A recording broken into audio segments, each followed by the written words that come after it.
Shouts out to Pastor Philip Anthony Mitchell. He said something that was really profound to me. He said that a lot of people in America have facts, but their heart is bad. Their motives are wrong. I said, man, how can that be? And so I listened to the sermon a little longer, and he started getting into how people will wake up and thank God, right? They'll say, oh, I thank God. I thank God for everything. But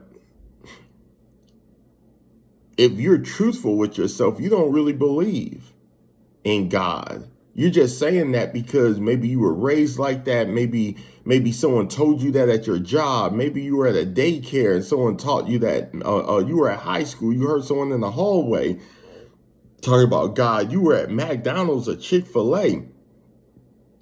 And so I'm trying to paraphrase what he was saying in the sermon. He said you could go to all these different places and hear God, God, God 1,000,001 times. But if you really sit down with the individual and you get down to the heart of the individual, they don't really believe in God. In fact, they'll say God, this, God, that, talking as if they read the Bible, and they never read the Bible. They will talk as if they are right with God, but they hate Jesus. But they'll still add the attributes from God, like blessings, love, all of those things. It was a powerful sermon, bro. I never heard it broken down like that, because I'm like, that is so true. There are so many people that are so deceived and tricked and manipulated in their own sinful mind that they think they're right with God, but yet all they're doing is being religious in a sense.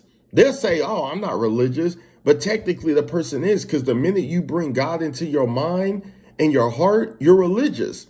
Now, you could go from religion to relationship, because that's what God ultimately wants. But he only wants it through his only son, his only begotten son, Jesus Christ. So if you don't have a relationship with Jesus Christ, then how can you know God? That's what Jesus is saying in the scriptures. If you know me, you know the Father. But if you don't have me, you don't have the Father. So everyone in this world that's rejecting Jesus Christ, for whatever their reason may be, it's still not going to hold up when they take their last physical breath and stand before the Lord. They're going to end up in hell, and they're going to end up separated from the Lord, not because, oh, God, I thought he was loving. He is, but you rejected his only son. So now what you have is a generation that's going around Jesus and going straight to God. But God sent Jesus because his wrath is upon us. He hates sin that much. He said the only way they could get to heaven is if I send my only begotten son, Jesus Christ. So now people are in a dilemma, a spiritual dilemma, that if you reject Jesus, you go to hell. If you receive Jesus, you go to heaven. Wow.